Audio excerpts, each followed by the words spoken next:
number one, kasi yung gustong-gusto ko talaga kung bakit ako nag-join ng TBB, kung bakit sa Cornerstone. Kasi naisip ko, yung buhay ko sa Cebu, parang araw-araw pa ulit-ulit na lang pala. So, naisip ko na gusto ko masubukan din kasi nandun na yung opportunity. So yun, nakuha ko naman din yun after PBB and naging sobrang proud yung parents ko sa akin. So number one talaga yun. And sa ugali naman, tingin ko, mas open. Dati mahihain talaga kasi ako. Kahit kung panoorin mo yung PBB, nung unang-unang bang first few months, medyo tahimik lang ako. Pero nung before PBB, yung let's say yung college life mo, ano ka ba? Are you the star guy o ano? Nerd ako dati sa high school. Ayun ganon. So ikaw yung tipong ano? Kung nag-aaral lang ako mag-isa. But have you joined yung mga contest ng mga contest before sa ano? Yung mga modeling. Oo, modeling contest. Hindi talaga. Mga maybe 2 years before Cornerstone, a year before Cornerstone. Nag-join ako pero yung parang laro-laro, yung for charity, yung mga ganyan. Or sa mga kaibigan ko, may nag-upload yung mga kaibigan ko, gusto na ibenta. Nung sure ka na napapasok ka sa PBB, ano yung mga binilin mo sa mga tao?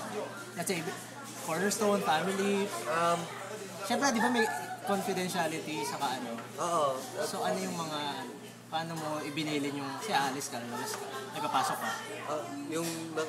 May alam lang talaga yung closest friends ko, yung best friend ko. Tapos, family ko, and Cornerstone. One advice lang, hindi din kung anong masasabi nila sa akin, what should I represent. Maganda yung sinabi ng mom ko before ako pumasok, sabi niya, always remember, you're your father's son. Naalala ko talaga yung sa loob ng bahay. So parang yun din. Ang dami kasing mga boses na nagsasalita sa pag nasa loob ka. Parang yung mga tao na lahat ng mga advice na sinasabi nila for PBB and even before PBB, parang makukuha mo. Maganda. Ano na yung mga mo yan? Limitations mo, mga advantage mo na winner ka?